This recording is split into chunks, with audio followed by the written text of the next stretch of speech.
Hello, friends. I'm Ihor Havryshchak from Channel 24. Today, August 5th, we're live discussing the U.S. presidential elections and their impact on Russia and the war in Ukraine. Be active as always. Subscribe if you haven't yet. Like, comment, and share our news. Technologist Abbas Gallyamov. Abbas, hello. Hello, Igor. Subscribe to Abbas Galliamov's channel for the latest information, and don't forget to like and share. Abbas, the first question is the United States presidential election in the context, of course, of Russia and Ukraine. According to Politico, Putin has supposedly chosen Trump as his preferred candidate. And others say the main candidate the Kremlin and Putin is betting on is chaos, is a mess. I want to show you a story on Channel 1 as it begins and as they talk about the election in the United States of America. Americans are boarding up windows and buying guns. Our own correspondent in the U.S., Georgi Alisashvili, has more details. Facades try on a wooden tuxedo. You don't know what to expect from the election. Don't trust the polls. Focus on the results. Otherwise, you might not have enough plywood, as prices have risen since George Floyd. Usually, when the media discusses elections, we have to talk about who wins, who leads. Here the talk starts with chaos in the United States. Everyone is talking about it. Riots are predicted. I understand that this is the Kremlin's main goal in the U.S. presidential election.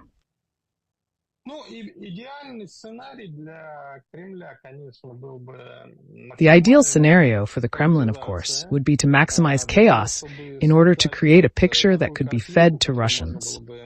The dominant emotion in Russia is frustration, with a growing sense that the war has reached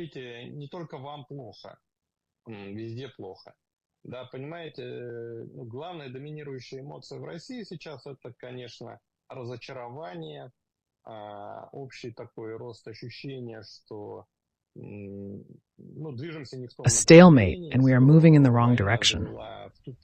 This realization calls for a change in course and leadership. The narrative of everywhere is bad may only reinforce this feeling, as people are unlikely to seek change unless they believe improvement is possible.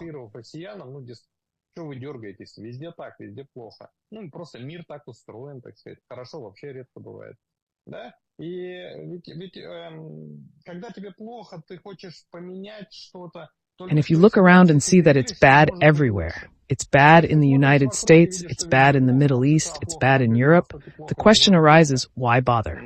You stop believing that the situation can change, and this is a powerful stabilizing factor that benefits the Kremlin. That's why the ideal scenario for them is the maximum chaos of what is happening in America, so that in the end, the person they want comes to power. So to combine chaos and Trump is the maximum they could hope for. Also, CNN is reporting that whether Kamala Harris or Donald Trump becomes president, it doesn't promise that Putin is ready for any kind of dialogue, any kind of negotiation, and he doesn't need that right now at all. Готов к какому-то диалогу, садиться за стол переговоров, и вообще это ему сейчас и не нужно. Я в контексте того, говорю, что якобы Трамп заявлял, что вот 24 часа только... I'm speaking in the context of Trump allegedly saying that here's 24 hours from now, as I'm winning, there won't be an inauguration yet, and I'll call Putin because I have a good relationship with him, and I'll work things out with Zelensky. However, Senyan says Putin may not go for dialogue. Trump is just lying. This is a man who is, like a siva morta. In fact, American voters realize that even those who are voting for Trump. When pollsters start breaking down the personal characteristics of the candidates, interestingly enough, while their overall ratings are exactly the same, Trump and Harris go head-to-head. But when, for example, Jalop starts breaking down who you think is more honest, more competent, a better role model, and so on, Kamala Harris comes out ahead by a very wide margin on almost all parameters. The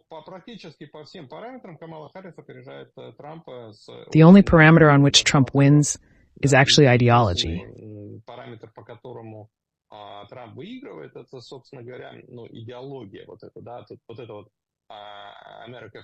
That is, let's stop interfering in foreign conflicts and deal with domestic problems, migration and economic problems.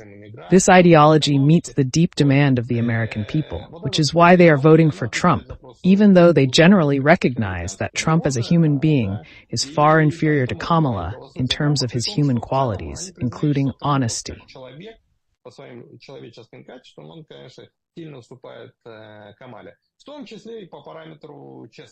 So my point is that people, Americans, realize that basically Trump is a liar and should not be trusted much. It's just that he's a fish out of water, yes, and since he expresses the ideology they share and Kamala acts in the opposite way, they're voting for Trump anyway. Sorry for this digression, but there is no need to trust that Trump is actually going to do anything.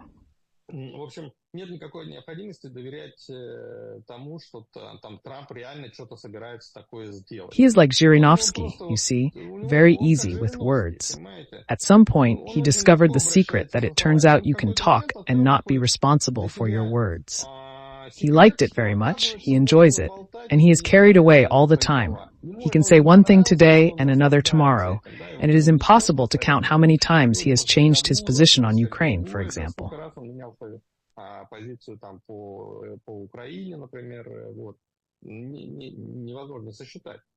Putin, of course, is objectively interested in ending the war because resources are moving towards exhaustion, fatigue, including political fatigue, is accumulating, and irritation is growing. If the war does not stop, one day it will end in the same way that World War I ended for Nicholas II. In 1914, he was supported with patriotic songs, and in 1917, he was overthrown because he was fed up with it all. Putin cannot but realize that he is moving in the same direction. Why do you think, for example, he doesn't want to announce a second wave of mobilization? Because he realizes that there are serious problems with public opinion and the economy. That's why he doesn't take risks.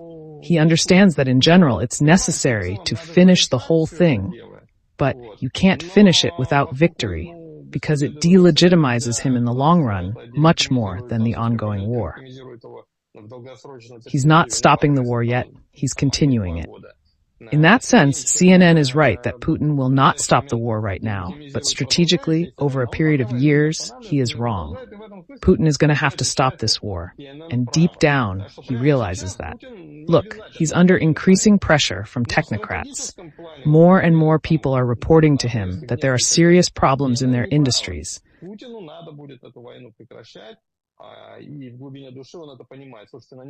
A week ago, Kemezov, head of Rostec, told the Federation Council that the entire industry is struggling, not just the arms sector. This is the view of one of Putin's closest associates, so it's clear he understands the situation. However, Putin believes that Ukraine is also in bad shape.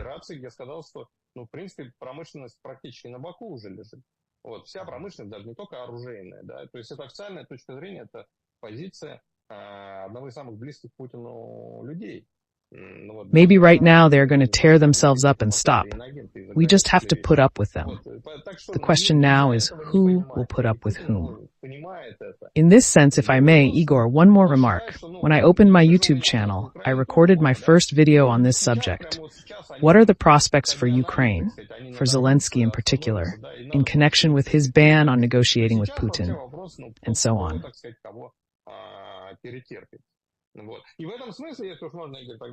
I emphasized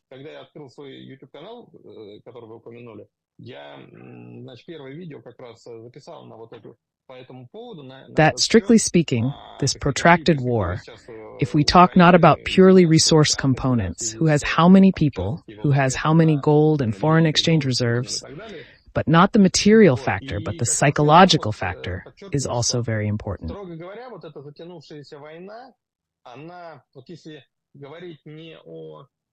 If we consider only resources, Ukraine should have lost already. But when we include this psychological factor, we see that Ukraine has not lost, and from time to time gives such results as it was in the situation with Kursk region. Давайте скажем, психологический, он тоже очень немаловажен. Да, ведь, собственно говоря, если считать только в ресурсах, Украина уже должна была проиграть. Да, но когда мы включаем этот психологический фактор, So I recorded a video and emphasized that there is a difference between the war that Ukraine is waging and the war that Russia is waging. Russia has attacked, and it needs to be on the offensive all the time. It can't afford to stand in defense. It contradicts the logic of the war that Russia is waging. Россия же напала, и России надо постоянно наступать. Она не может себе позволить стоять в обороне. Это реально, это прямо противоречит самой логике войны, которую ведет Россия. И когда Россия там не может наступать, или когда When Russia cannot attack or retreats, as seen in the Kursk region, it demoralizes the country. Putin faces an unvoiced question: what's next? He knows that if he isn't advancing or seizing territory, something is wrong, and he feels the need to take action.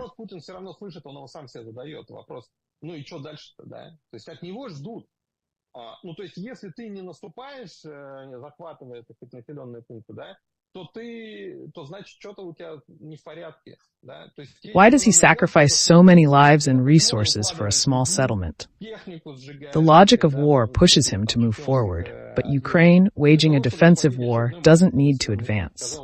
This defensive stance makes the situation appear logical and consistent to the people. Для Украины нет необходимости двигаться вперед с точки зрения самой логики, понимаете? Украина ведет войну оборонительную, не она напала. Поэтому, когда Украина стоит в обороне, This is logical and aligns with the nature of Ukraine's war. Offense requires significantly more resources than defense, as recognized since Clausewitz. Military theorists confirm that offensive operations need several times more resources. Regardless of the statistics, Russia has suffered greater losses in both equipment and personnel. Да, это известно, как минимум со времен Клаузевица, да сейчас любой военный, так сказать, теоретик и практик это скажет, что наступление требует в несколько. In this sense, Russia is overstretching itself, even though it initially has more resources, but it is also overstretching itself much more now, and it has to overstretch itself further and further. The further away it is, the more. Значит, цифры разные, но во всех случаях, конечно, Россия потеряла гораздо больше и в технике, и в людях. Вот. И в этом смысле Россия перенапрягается, при том, что да, изначально она обладает гораздо большим объемом ресурсов. In principle, this creates an additional burden on Putin and his system, and he cannot but realize this. So when we forecast the future, this should also be kept in mind.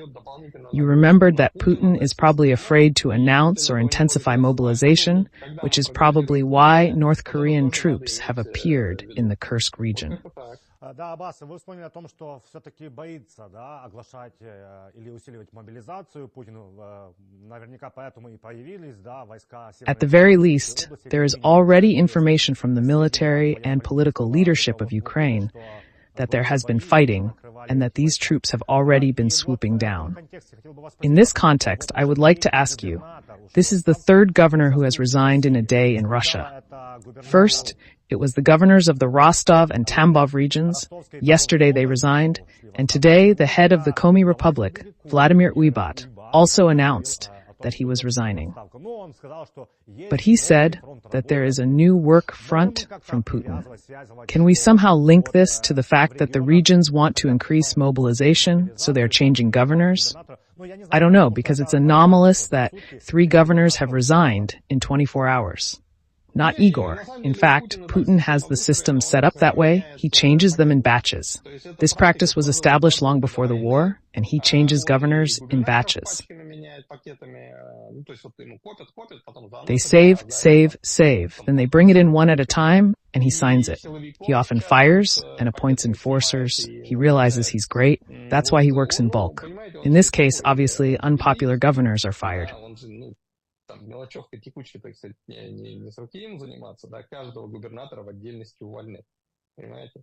Поэтому вот он оптом, так сказать, работает. В данном случае убирают губернаторов явно непопулярных. То есть и They are Ульман, really, там, of и course, Голубев, и annoying. Ростовский, они I don't реально know much about это ставят. Tambov, I Вот can't я say. про Тамбов These two are a наши proverb знаю in из СМО, tongues. да, вот That эти is, двое, they really pissed off their residents, and they attract, the regime is already losing popularity, yes, and then these figures create an additional burden on the system. популярность снижается, да.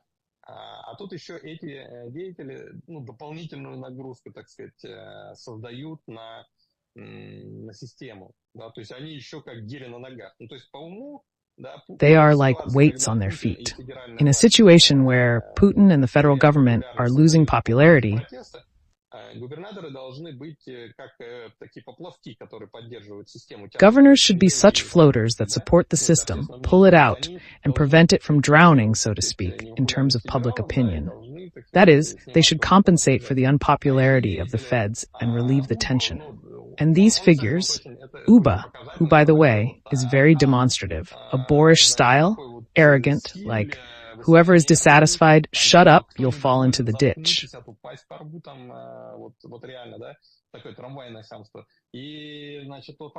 That's the real thing, yes, that kind of streetcar arrogance. And the fact that it is being removed shows that the Kremlin can no longer afford, the authorities can no longer talk to people in this way.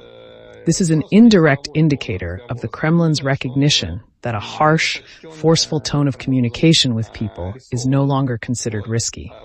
In general, the government is removing unpopular, weak governors and trying to replace them. To become popular, you have to stop doing what everyone else is doing, supporting war, weaving camouflage nets, encouraging heroes, at least so they don't have a high anti-rating, so they attract. Abbas Lavrov said Russia could seize more Ukrainian territory. Lavrov also announced the signing of a strategic treaty with Iran. We understand that Iran is an enemy of Israel. How serious can this all be? How much of a reaction is there in Israel to this? Maybe Israel will withdraw this partial neutrality? Аббас, также бы хотелось вспомнить и Лаврова. Он заявил, что Россия может и больше захватить территорию Украины. В открытую он это уже сказал. И также Лавров анонсировал подписание обновления стратегического договора с Ираном. Но мы понимаем, что Иран это враг Израиля. Насколько серьезно все это может быть? Насколько в Израиле реагируют на это? И будут ли ухудшаться отношения? И вот, может, все-таки Израиль снимет с себя вот этот частичный нейтралитет? Надо понимать, что пока внешний курс Израиля все-таки определяет нынешнее правительство, а Нетаньяху, он сейчас в отношении России ведет себя как страус. Он от фактов очевидной недружественности России просто... We must realize that for now, Israel's foreign policy is determined by the current government, and it is currently uncertain about Russia. It is trying to hide its head in the sand, pretending not to notice them. Here you just have to understand that its image of a strategist, which it has been building for many years, has already suffered a serious blow when on October 7th last year, the authorities missed a blow from Hamas. The fact is that for years, Netanyahu has demonstrated his ability to resolve relations with Hamas. That is, Hamas does not escalate. We use Hamas against the official Palestinian administration at all. He was like Chamberlain trying to appease Hitler, and even proving that he could use Hitler to his advantage. About this, Churchill in his time remarkably said, "A fool who tries to please the tiger, hoping the tiger will not eat him." Netanyahu has become Israel's Chamberlain, suffering a blow to his image as a strategist after his belief that Hamas wasn't a threat proved wrong.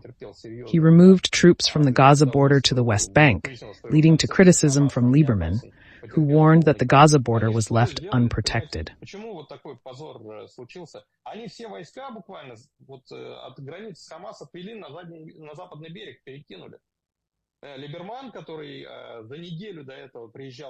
That's because this government has a different priority. They are expanding settlements in the West Bank and providing security for the settlers. In short, Netanyahu has suffered.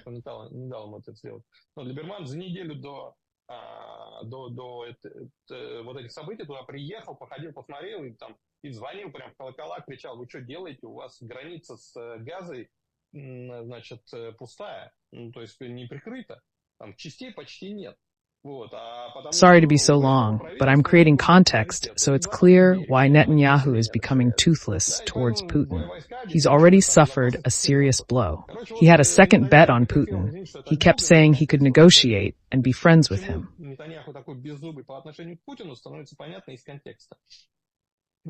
Он и без того потерпел такой очень серьезный удар, да, такой хреновенький, извините за выражение, стратег получился. Да, а тут еще у него же вторая ставка была на Путина. During the 2018, 2019, and 2020 election campaigns, which saw two unsuccessful attempts to form a government, he leveraged his friendship with Putin as a key advantage. I still remember the banners in Tel Aviv with Putin shaking hands with Netanyahu. He emphasized that he knows how to be friends with the powerful, so he can't admit that Putin deceived him. Do you understand? So whatever Putin does, Netanyahu tries to look the other way.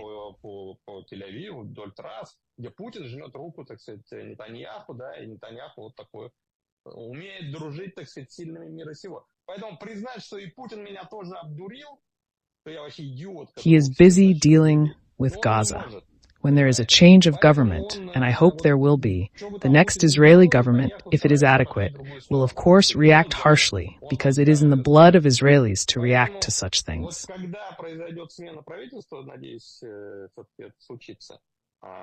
Вот тогда, конечно, следующее израильское правительство, если оно будет адекватным, оно, конечно же, на все это будет реагировать и реагировать жестко. It was Netanyahu who turned Israel into a toothless tiger, hopefully not for long. Abbas in Israel suspects a Netanyahu aide of passing classified information. How much can the authorities exaggerate this issue to show that there is an external enemy and we are all working against him? The point of the accusations is not that some spy was passing information to the enemy.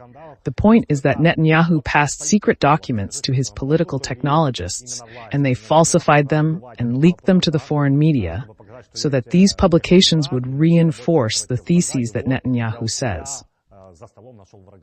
Не-не-не, Игорь, там суть обвинений же не в том, что какой-то шпион врагу передавал сведения. Суть в том, что Нетаньяху своим политтехнологам передавал там секретные документы, они их чуть-чуть там подфальсифицировали и сливали там зарубежным СМИ для того, чтобы они эти публикации подкрепляли как раз тезисы, которые внедряет Нетаньяху. Условно говоря, пишет там какая-то газета, значит, Jewish Chronicle в Великобритании о том, что, смотрите, у нас есть доказательства, полученные, значит, там из компьютера Синвара, значит, о том, что они готовили,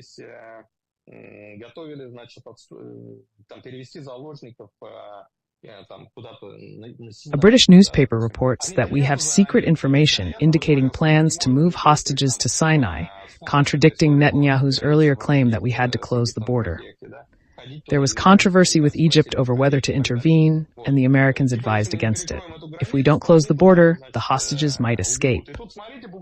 Now it appears Tzahal is investigating why this information was leaked, as they didn't have the document.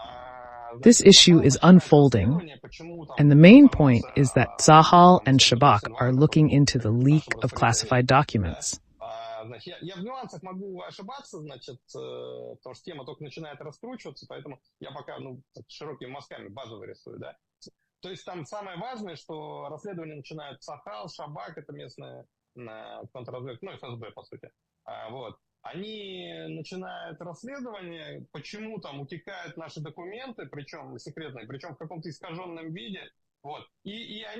They have already arrested several people a few days ago, among them a man who unofficially was Netanyahu's political technologist and PR man.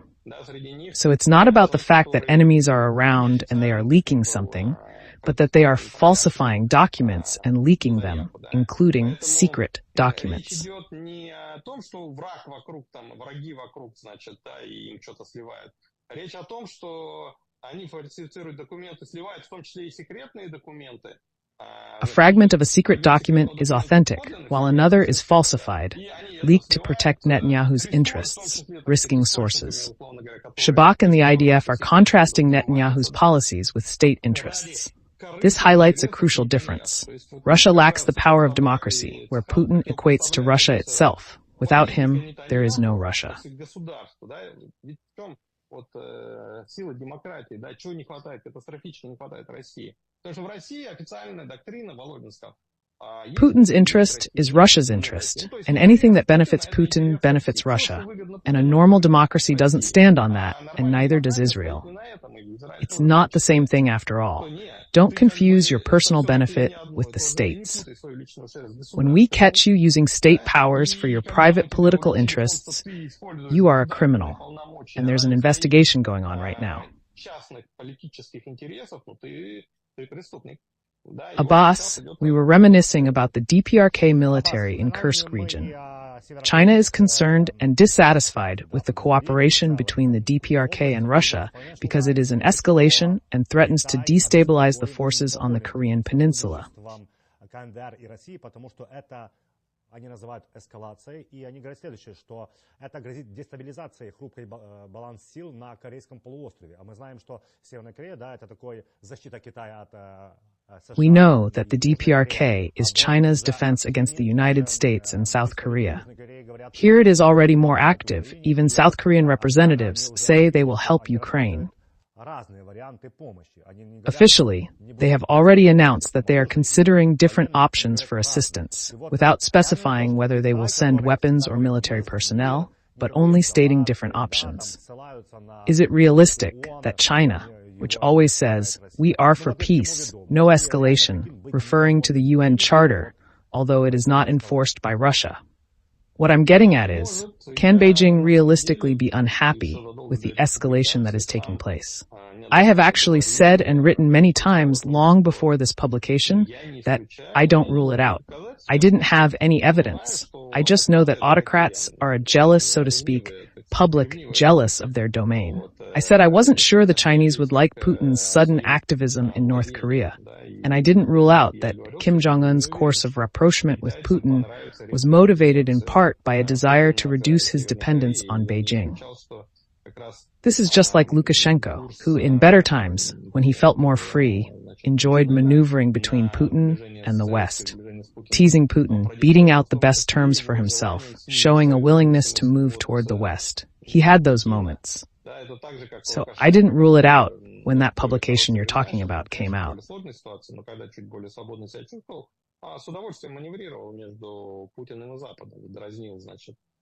Путина, выбивая из него лучшие для себя условия, там, демонстрируя свою готовность двигаться к Западу, были у него такие моменты. I'm glad I'm not the only one who assumes this, though I still don't have any evidence. And strictly speaking, the Financial Times didn't cite any evidence either. It's not yet a sure thing to assert that yes, Beijing is definitely not happy. Of course, there are no grounds. There are grounds to assume, but no grounds to assert yet.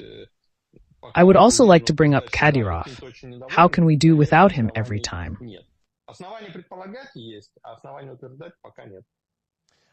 When there were drone strikes, he came out and said that it was the AFU, their pranks, and announced that now the AFU would not take prisoners. But then, in his Telegram channel, there appeared his record that allegedly thousands of letters were written to him. Relatives, wives, grandmothers, girls of the AFU military, asking him not to kill them because they do not want to fight. And these are all authorities that are controlled by the West and the United States. It's an old story. I have a question. Could this be an instruction from the Kremlin that we should show our humanity? Or did someone tell Kadirov that it might not be the Ukrainian armed forces? Because there is information. Sources in the main intelligence directorate of Ukraine said so. As far as this statement is concerned, I'm not sure that the Kremlin intervened, because if it was another governor, I would say that yes, it could very well be the Kremlin. But the Kremlin has a rather uneasy relationship with Kadirov. Kadirov is, after all, a fairly independent player. If Putin personally asks him to do it, yes, he won't argue. But Putin himself will certainly not engage in nonsense like asking him to correct a statement. Everyone else is a bit of a non-entity for Kadirov. I mean, it's already a package deal. Vena knows that if you call Kadirov with a request, he'll respond with a request for some extra billion.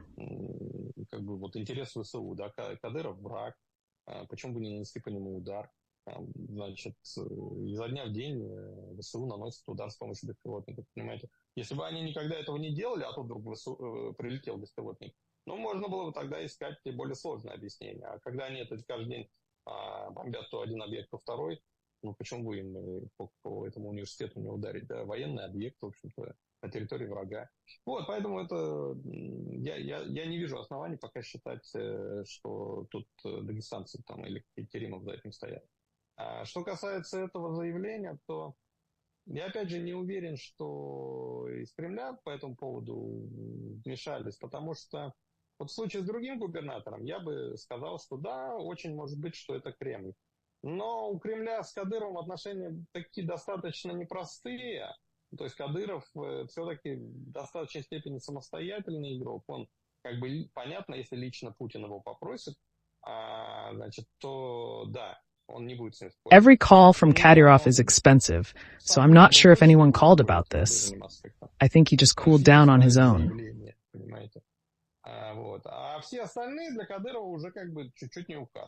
Someone, maybe one of the Ivanuckers, reminded him that, sorry, Chief, the problem is that our prisoners are just as many as their prisoners we have. If we start shooting them, they'll start shooting ours. What are we going to do? In a situation where you are winning, you are advancing, you are taking them prisoners in packs, and they can't take a single one of yours, then, yes, you can basically give a damn about parity. But in a situation where neither side can win now, and an offensive is being organized in Donbass, you can't afford to ignore the principle of parity.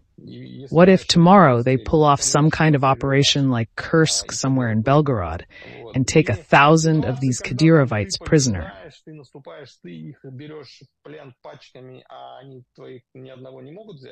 Ну, тогда, да, значит, можно, в принципе, наплевать вот на паритетность, так сказать.